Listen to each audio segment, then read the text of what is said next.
Welcome back, ladies and gentlemen, to the Average Gentleman's Podcast. It's our first episode of 2020. First and foremost, Happy New Year to everyone. Happy New Year, everybody.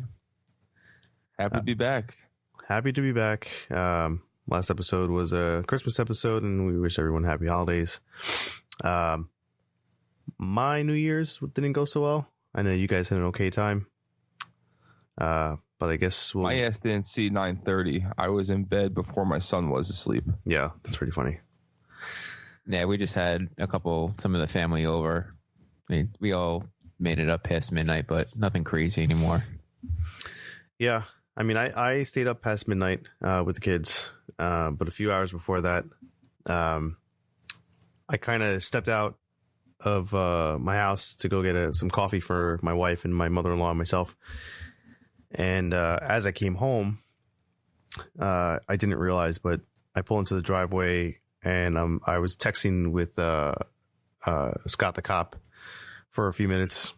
And as I'm getting out of the car before I get into the house, my neighbor's house across the street, I could see into the window. There was this giant orange glow, I guess coming from the back of the house. And it took me a second, but then I realized that that whole first floor was on fire. And it was just such a crazy, like, the next 2 hours was just insane. So I mean, I've told the story a few times. And yeah, you showed us the video from the driveway cam. Yeah, it showed just when you realized, you're like, oh shit. Yeah, let's back up for a second too. I know we've been texting about this, but let's really take our time going through it.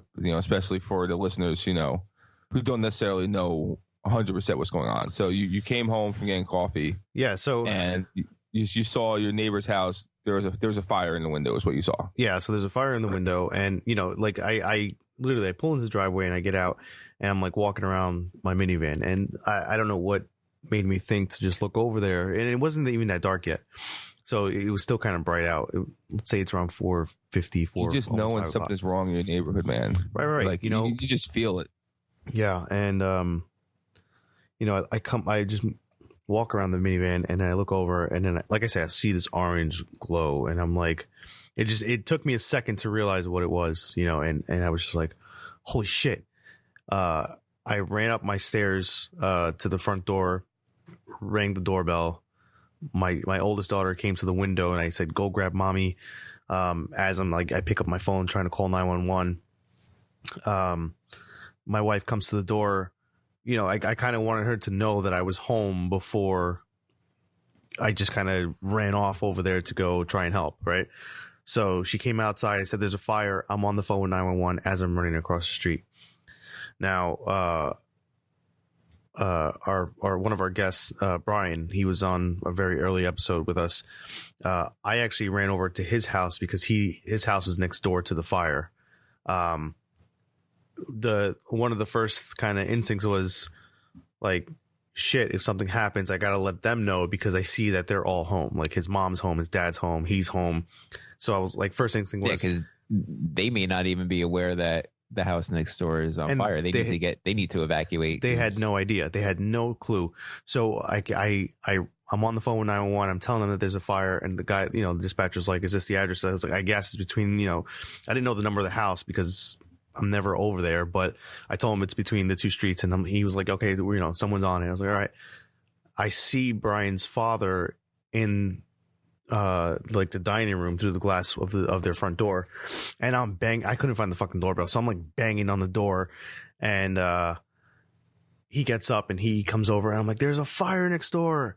I run inside. Brian was upstairs. He runs down barefoot. He's like, "What's going on?" I was like, "There's a fire!" And we all basically run through his kitchen, run through his dining room, and then out the back. Brian is like barefoot. I don't even remember how cold it was, but he's barefoot. He's just wearing like a t-shirt. You don't think about that. At that time. I mean, you're just reacting and going. Yeah. I mean, honestly, first instinct for me was just like fuck. Like I just ran over there. Like it was just. I mean, my wife even sat me down after the fact, and she's like, "You've got 3 kids. You can't just go running into something like that and not know, like, you know." And I'm we'll get into that. Yeah, no, I know. And then the whole thing was just like fuck, like I didn't even think about it, and I just like I ran over there. You know, first instinct was for me was to think that, fuck, what if there's people inside, like, you know, so. I just ran over there. I mean, I ran to the front of the house with them. We're banging on the front door. I think one cop pulled up. No one's answering the front door. Brian ran to grab a fire extinguisher out of his garage, and he came around the back. You know, we're still banging on, and there's all this thick black smoke coming out the front door. You know, trying to see if anybody is there by the front door. And I mean, there's other people walking by. Did you call 911? Yeah, we called 911. Like, what the fuck? Like, and nobody's helping, you know, nobody except for the cop and then us, and they're just kind of standing around. And at this point, it's still kind of contained, right? Well, no, it started to get like out the window. It's at this point because Brian it's growing. It's growing, like, right? It wasn't at the end because no stuff from the end. It was but I'm telling you, this is within minutes, like literally within 5 to 6 minutes. It went so fast. I mean, for me, it felt like it was forever. But when I go back to all like the outside cameras, and then, you know, when I finally came back to my side of the street, this was all within like 5 or 6 minutes. You know, like literally within 2 minutes from me pulling into my driveway to when I saw the fire, to how far it got that point before I ran over to his house, it went very, very quick. Like within 30 seconds, it was like already boom. And I was like, holy fuck. I mean, from the video that I have, you could see like when I pull into the driveway, there's in between my tree branches, you could see there's like a slight glow from when I pull into the driveway. But then when I get out of the car, you see that glow get even bigger. Yeah. You know, and then I think like if you were just looking at that video and didn't know what was going on, you may have missed it. Oh, yeah. But you can actually hear when I get out of the car a slight like explosion, like just a very slight one.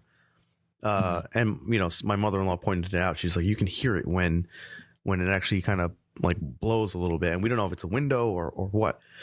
So, so to the point where I'm at the front of the house, and then I can see Brian he's got a false fire extinguisher, and he's trying to like blow the fire out through the window.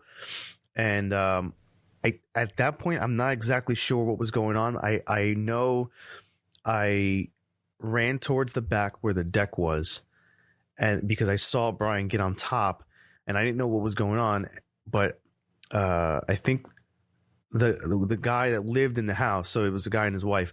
So the guy that lived in the house, I don't know if he got to the back door or Brian saw him and opened the door. I don't know what happened, but all I remember was as I'm coming around back, I can see the guy laying on the floor of the deck, like just a lifeless body.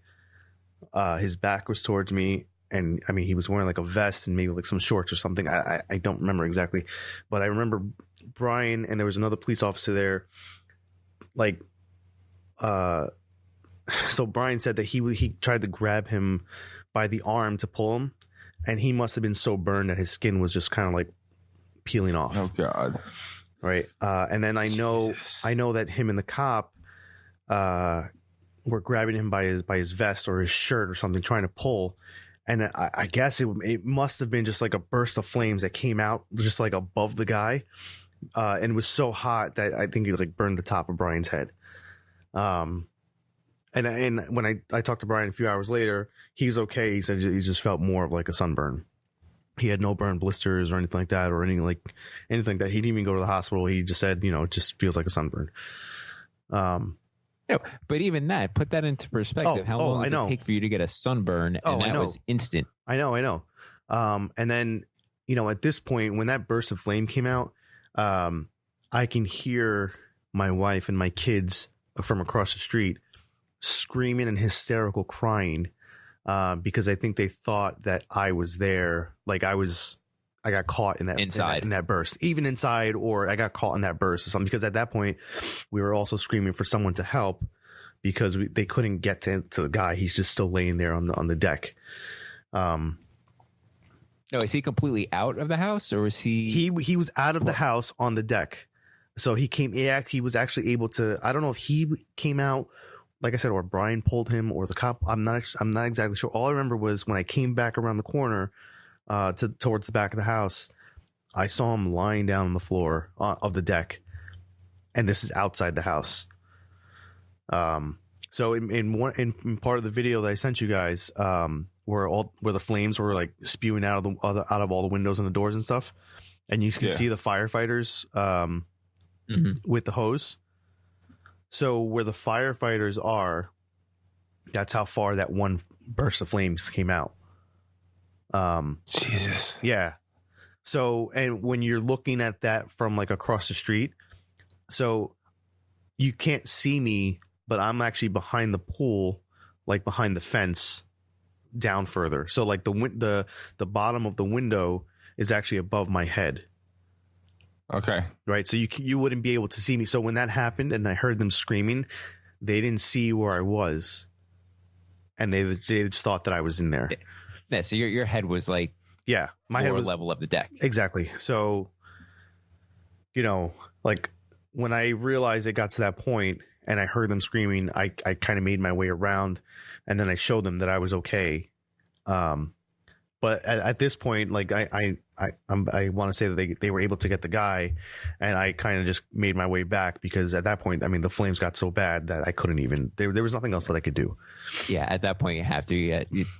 If you would have turned back and went back out of your family's sight, they would have lost it. Oh yeah. I mean, you'd be single right now. Is what would happen. Oh my God, she was so mad. I mean, she was really. Yeah. I mean, so you got too close. That was the thing. They got very, very worried because, how's your how are your daughters doing? Like, well, my youngest, the twins, they didn't see or they didn't realize what was going on. My oldest, she's okay. It was one of her screams that I heard, and that's what made me kind of just turn around and be like, "Fuck, I need to get out of here."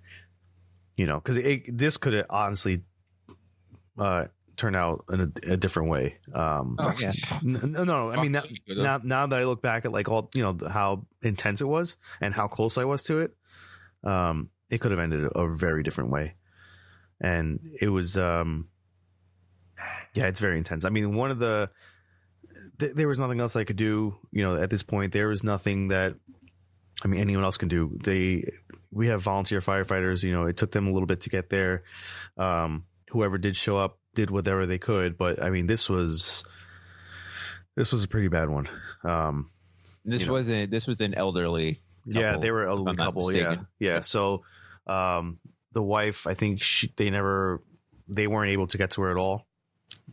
So she never made it out. And then the husband just made it. He was alive when they got him out and they got him into the ambulance. Then they had to fly in a helicopter, landed on the high school field, and have him airlifted, and he didn't make it. Jesus, man. Awful. Yeah. I'm sitting here thinking, how am I making my house fireproof now? Oh my God. It's surreal. It's like, my wife went and bought those ladders for the second floor windows. She bought 3 of them. She's like, I want one in each bedroom. Mm-hmm. We're probably going to get more fire extinguishers. We have 2 now, but it doesn't hurt to have any more, or at least bigger ones. Because those small ones for the kitchens, that's just a small one. It's going to do. It'll help with the little things, but nothing like major. You know, Well, if something major, you shouldn't be trying to fight it, man. You should be just abandoning shit. You have to be getting out of the- get your kids and get out of the house. oh no, I agree. But I'm saying Everything can be replaced. You can, no, I agree. Even Ray's dad's car, if that thing got burnt in the fire, it can be replaced. Yeah. You can't be replaced. Yeah. No, I agree. You know, God forbid it happens to your dad's car. Ooh, Jesus Christ. yeah. But yeah, I mean, this thing was. It took them a couple hours to actually get the whole thing under control. You know, like after they got the first floor done, then you could see like. Did they know what it was? No, I'm still waiting to hear what it was. I did have, so this happened around like say 5 p.m.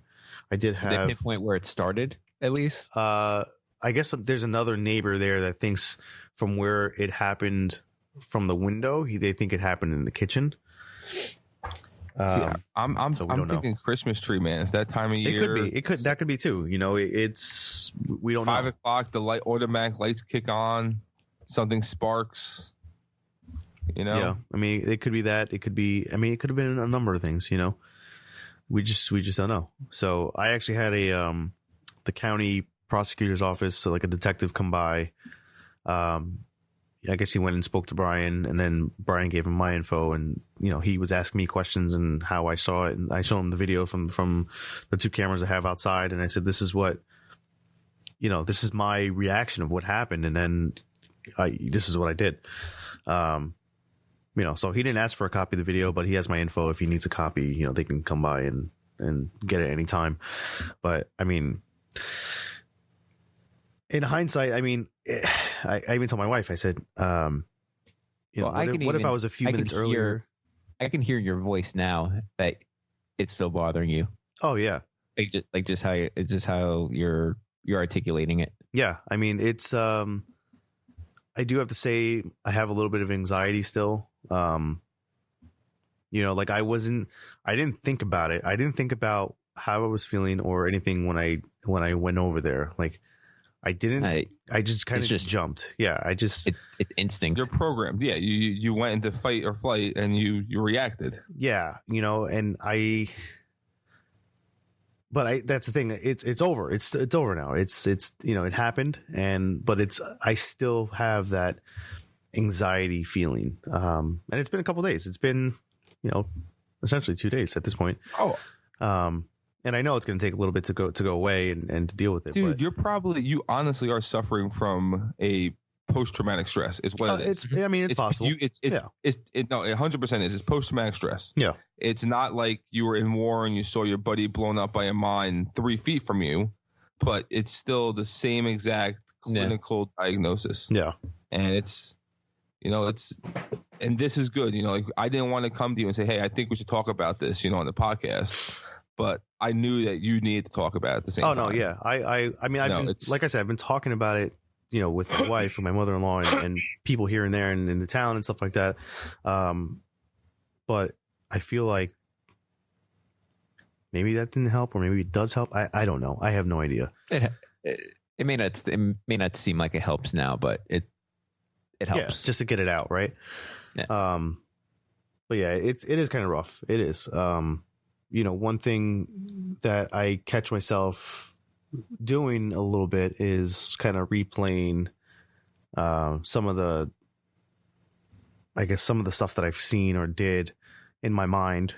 You know, maybe I could have done something else different, or I mean, granted, I get it, like I understand, but it's just that process is kind of just that's human nature, man. Yeah, and I think that's why you have to try. And we talked about this a little bit. I think if you saw that and you did nothing, yeah, I think that would mess with your head more. Yeah. Afterwards. Yeah. Yeah. You'd be thinking, you know, what if I mean, you're even thinking it now, and you did more than you could have. Yeah. I mean, it's super, super crazy. That, I mean, it makes me think of so many different things about, even like, I feel like even like, I know it sounds stupid, just the future, like of how to go about doing things later in the future, not just about like safety or just in general. Like it's making me feel like Like, fuck, don't take shit for granted like that. Like, it can literally Of happen course. to anybody else, or to me anytime. And it's a really weird Yeah, well, whenever fucking scenario. It really is. these types of things happen every day, but when it happens that close to you, and now it actually involved you to an extent, like it hits home more. Oh yeah. I mean, it's so bizarre how it clicked that quick, or made me feel the way that I'm feeling now that quick, which is very I can't explain it. I really can't. Like, I'm trying to figure out the way of how to say it, but I can't. It's very, very, very surreal though. It's going to take time, man. I don't doubt. And again, it's you showed you tried your hardest, and you went over with the best intentions, and it sucks the end of outcome, right? Yeah. That they both passed away, but it's the reason why I'm friends with you guys. Years later, after everything life throws at you, is that you're a good person, and regardless of what happened, you tried. Yeah. And you remember, you can put your head in the pillow at night saying, you know what, I was there and I did my best, and you did. You're not a firefighter. You're let's call a spade on this one. You're a computer guy. You're a nerd who sits in the room playing with computers. No offense, I love you to death. Yeah. But it's the truth. We're none of us are laborers or shift, like cops, firefighters, anything like that. And you went out there and you acted like one. You acted like a part of the community, which is really important in my mind. No. So, well, thank you. Thank you, Joe. I love you, man. So that, and I was playing out in my head how I can go to my, God forbid something happen, I could go break into my shed to get my ladder out quick enough to get to the. Yeah. This is what I'm thinking about. Yeah. Yeah. All the different scenarios, all the different things that, it kind of makes you appreciate a lot of different things more, and makes you realize not to take things for granted. Yeah, you hit the nail on the head before. Don't take anything for granted. Yeah, life's precious. No, 100%. That's after finding all this out with you. That was what was in my head that whole day. Actually, you never know. Yeah, it's like it really is just like a complete mindfuck. It really is. I mean, granted, I'll probably get my head back on straight, as soon as I can. But it's for right now. It's just a complete mindfuck. That loop, literally, of the loop that I have constant playing, and I feel like I get it when I'm not doing anything. Like if I'm not busy with work, or I'm not busy doing something else, or being focused on something else. When you have time to wander. Exactly. Yeah. That the image of me coming around down the side of the house and seeing the guy lying there, and then replaying Brian getting burned, and then him and the cops screaming for help. That image, plus my kids and my wife screaming at the same time. So from me just kind of seeing him, and then ending with them screaming, like that whole replay was is that playing the in my first head. time? Was that the first time you saw someone actually die? I mean, it's not like he wasn't dead at that point, right? Oh, okay.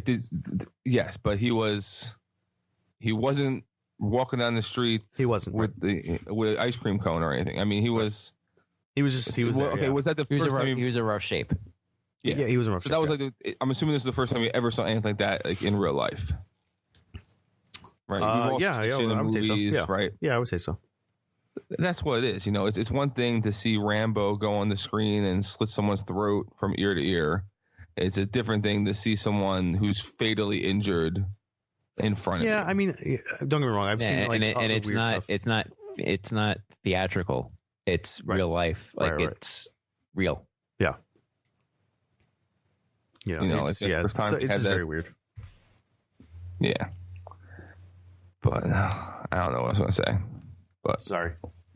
no, it's fine. It's just, it's a lot to deal with, man, you know, and then you're thinking about your mortality and like what would have happened if I wasn't there, you know, it's just going through your head. And then the kids, you know, when you told me, I was thinking, how would my son feel not growing up with me? Yeah. And that bothered me more. Like, I don't care about myself. Like, again, it's, you know what I mean? Like, Yeah, I know what you mean. Yeah. Like, I die, it's over with. Who gives a shit? I'm in the grave and I don't feel anything. You know, is my son now fucked It's up? your family. It's your family that suffers. Yeah. Yeah. Yeah, but going back to that, and that's why your wife was so upset. Yeah, I mean, it was honestly, like, I even told her, like, I didn't even think of it, you know. And then at the same, I reacted, and at the same time, so she's going back to school for nursing, right? So at the same time, she almost like followed me into what I was, you know, basically going into, but her mom stopped her because she's like, think about the kids. Like, what if something happened? Think about the kids. And then she stopped. You know, for me, it's not that I didn't even think about it, but my first thing was like, fuck, what if someone's in there and it's that bad? Yeah. Like you don't have the time to sit there and think like, all right, well, if I go there, do I do this? Do I do that? Or should I stay here? Like you don't think that. I didn't. And then, I mean, when I call 911 and they were like, they're on their way, I'm like, we literally have a fire. Well, we have a firehouse literally down the block. You know, like, but with volunteer fire departments, no one's there. I know. Yeah. So that was the only problem, and it kind of, I don't know. I mean, but that's the thing. Within a couple minutes, there were other people that showed up, like other, you know, I guess the fire chief and whoever was working like for the fire department. They showed up in their own vehicles, and you know, so I guess some of them that were close by, they just kind of jumped in and whatever. But a lot of them take those vehicles home. So like the fire chief of a volunteer fire department will have that vehicle at their house. Oh, so no, that I know. No, that I know. So like, yeah. You know, but yeah, it was fucking rough, man. Yeah, but I told my wife I'll have, like, I won't do it again. I mean, not that I won't do it again, but I'll, you know, try to. Yeah. Well, you have to say that. Be smarter, you know, not just go gung ho, but if I have a chance to try and. But you're somebody. not. But you're saying that now. You're thinking that like that's the right thing to do. Right. When you're in the moment, that's just it. You don't think. You just react. Yeah. Yeah. It's who you are. It's what you're gonna do. It's the same thing I would have done. You know, like, I mean, God forbid, hopefully you're never in a situation like that again. But if you were, you're probably going to react the same way. Yeah. Yeah. And I mean, the other thing that made me feel was you're going to react the same way, but you're going to react smarter because unfortunately you lived through it. So you're going to know, okay, yeah, this is your threshold for stopping is going to be sooner, I think. Yeah. So I think that God forbid this ever happens again, you're not going to put yourself you're still going to help, but you're not going to put yourself in a situation where you're going to be. No, I got more aware of. Yeah. I mean, think about it. That could have ended very badly, completely different. Even worse. Yeah. You don't know what was in his house. He could have had he could have brought in a. He could have. He wasn't fucking Walter White. Come on, that Walter White house. It's fucking Ramsey. Oh shit. He could have been clean, like getting rid of the grill outside. He could have had a propane tank in the house. That's true. That could have caught right as you got there. Like, it's true. You never know. He was 74. He could have had cans from the 60s of turpentine still in his closet that could have lit up. You know, I mean, like, yeah. I'm not. Could be trying anything. No, it could be anything. No, I know what you mean. You know, he could have been a gun nut and had a closet full of ammo. Yeah. And then the fire's shooting at you, and you're like, "Why is it so angry?" You know? Oh, dude, we were hearing a lot of popping, like a lot. He could have had a closet full of fireworks. Yeah, that's true. Yeah. No, I mean, when you think about it, when you think back, it's like, fuck yeah, it Could have a closet full of dildos. I mean, could have ended so much worse than it did. no, it really could have. I mean, and it ended fucking terribly too. Yeah. I mean, like, dude, everyone in the house died essentially, right? Yeah. Yeah. It was just the way. It was just the husband and wife. Husband and wife and their pet cat, I think it was. Oh. Yeah. Who cares about cats? Yeah. I mean, Too soon? Sorry. but yeah, so I mean, it was rough. But one thing I did say to my wife, I said, if this happened to us, I would have wanted someone to. Well, yeah, and that's another thing. I said, like, you do a lot of traveling. Yeah. Like, God forbid this happened to your house and you weren't around. Exactly. And someone was around. Like, you would hope that someone would be there to help and maybe make a difference. Yeah. That's all I can ask for. Like, I mean, if it happened to me, that's all we all can ask for, right? It's and it's something it's so foreign to us today, is the idea of community. Because did you know these neighbors other than saying hi? Never met them before. And that's the crazy thing. They're across the street from you. And like, yeah, I've never met them, and I've been here for almost 5 years. I've never met them before. Like, I remember growing up, like, I knew every person on my street. Like, I would get in trouble from the Connie Kaminsky, who lived across the street and 3 doors down. Who was an 80-year-old spinster. Like, that's also when kids actually played outside. That's true. That's very true. Yes, but at the same time, we don't know our neighbors. Like, I'm lucky where we are. My 2 neighbors around us, I know them because my wife's family has been in our house for 30 plus years. Yeah. Mm-hmm. So, like, we know, and a lot of our neighbors have been here. Like, the one neighbor to our left has been here longer than we've been here, and my neighbor to the right's been here like 20 years. So, but we just it's a shame that we've lost that. Like, we're a smaller, like George Carlin saying thing. We're a smaller world. Who we have more friends on Facebook but fewer connections in life. Like, yeah, no, it's true. Mm-hmm. Yeah. No one goes out to introduce anybody or meet anybody or. But nonetheless, you still see that. You still, like, whether you're good friends with them, whether or not, right. whether if you got into a fight with them the day before, like, if you see that you're still like, we're all human. Like, we all are people with families, and if you can help someone out, especially in a time like that, Yeah. Oh yeah. You're not gonna be like, oh, well, fuck him. His dog shit on my driveway. Like, yeah. This isn't the fucking Burbs from the movie The Burbs from who was in that? Oh my God, was it Hanks?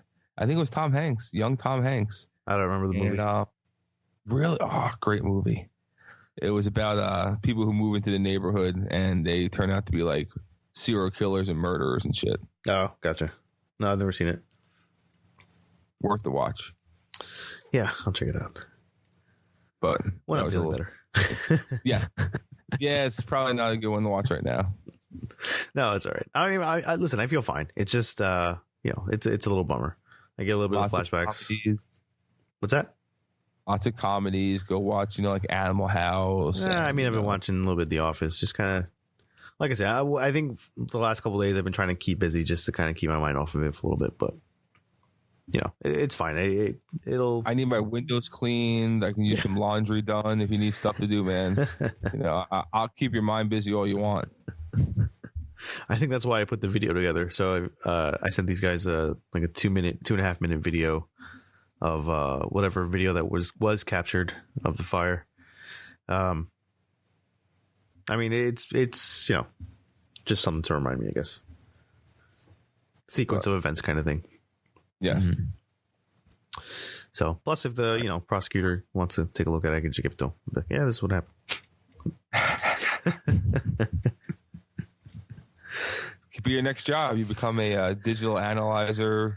Yeah. For media for the courts. Who the fuck knows? Yeah.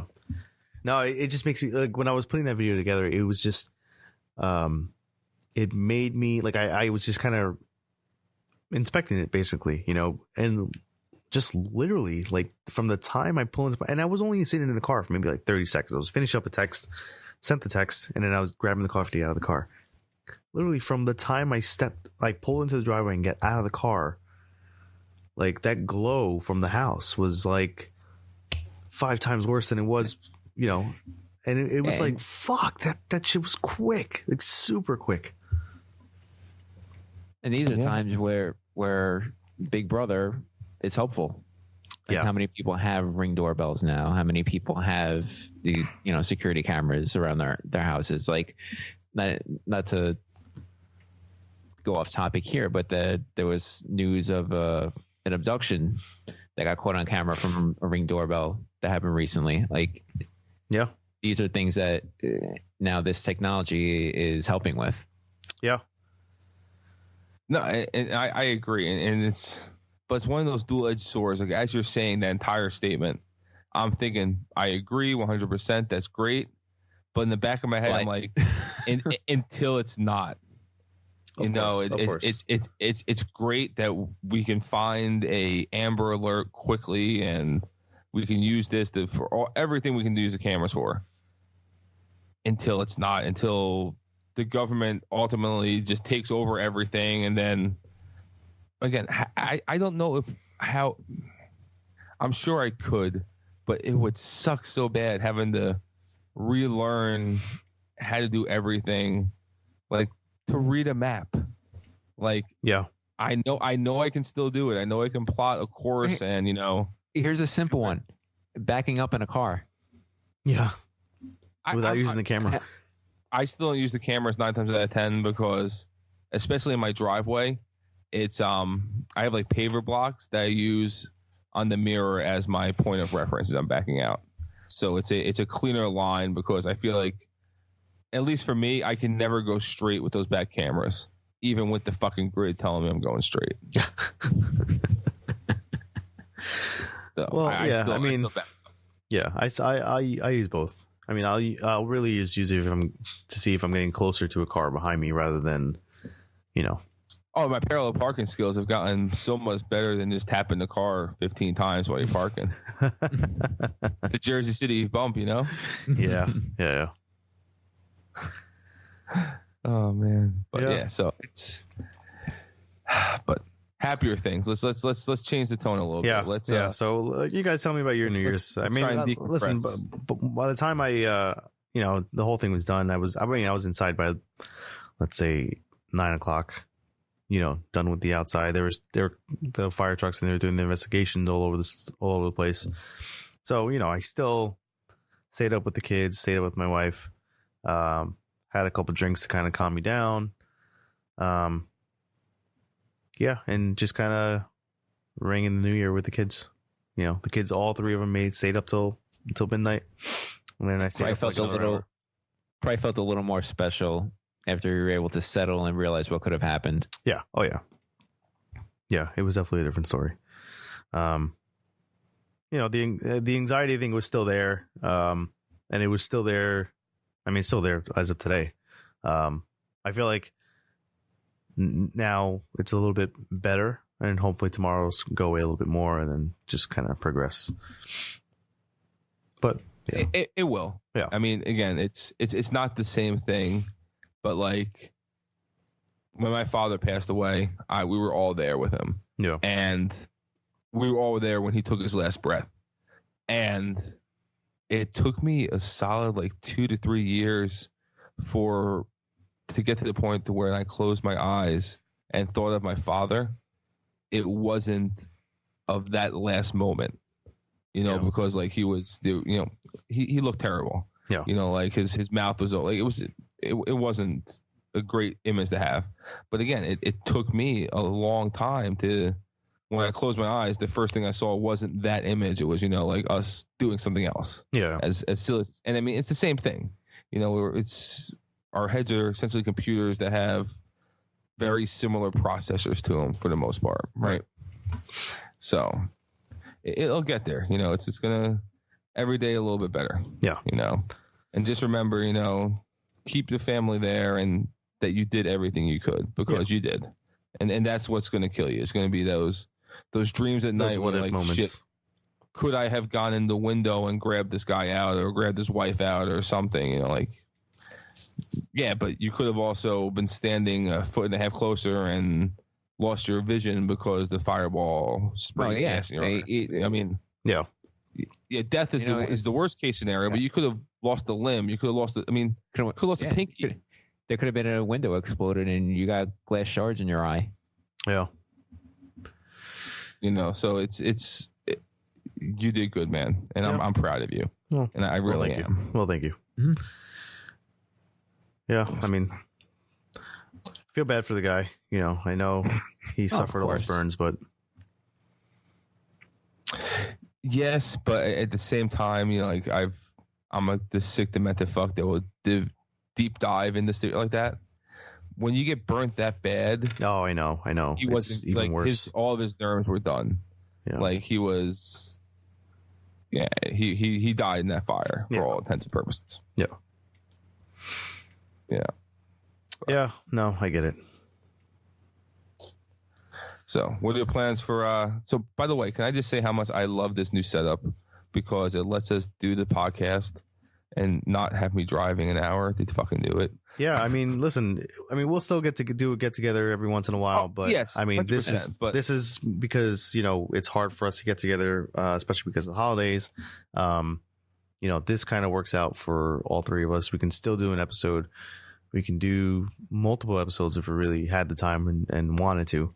And we could do them later. I think all our kids are asleep. Yeah. And that's when we started. It's makes it a lot easier to just get together and connect. Yeah. Yeah. This makes it a little bit better for all of us. And like I said, we're still going to get together. We still want to do the interview podcast, like we do with Andrew and all that stuff. So it's just, this is a way for us to keep coming to you guys on a more regular basis. Yeah. And to save me on the long ass commute on a Wednesday or Thursday night when I just want to go to sleep. Yeah. Hey, makes it easier for us. That's all we ask for. Absolutely. So anything else we want to talk about, or we want to just kind of no, I think on that note, ended on this one, and then we've got a few things coming up this year. I think we're going to be working on some YouTube videos, some product reviews, maybe some more added content on YouTube. We're not sure yet. We're working on it. We'll figure it out. I'm just thinking about what was it, Major League, when they're the woman's like, I'll take a piece of clothes. What was it? I think it was the second one when they had the model of the girl stripping off clothes on her every game they won. Oh yes, that one. Yes. I will do that. That was the owner. Strip up clothes. That was the owner. Yeah, it was she bought the team and she was just a bitch or something, and yeah. That's I'm envisioning myself doing that. So. All right. Well, on that note, Ramsey, if you didn't have nightmares before, now you have them. I can send you the proofs later to your phone, Ramsey, so that way you can see that when you close your eyes. Oh, well, thank you. You're welcome. All right. Well, on that note, guys, thank you for listening. Thank you for the support. Thank you for sharing with us. Yeah, no problem. I'm going to talk to Brian and see if maybe he wants to, share his side of the story. I've been checking in on him every couple days I've been checking on him yesterday, the day before, to see how, he's holding up with the burns and stuff like that. And he said he's been okay. So I'll see if he's interested. Maybe we get together and do another episode with him on it. Sure. Yeah. Let me know, man. All right, guys. All right, gents. All right. We'll talk to you everybody next episode. Please remember, like, comment, subscribe. Give us your feedback, all that fun shit. Yep. And thank you. Later. Happy New Year, everyone. Happy New Year.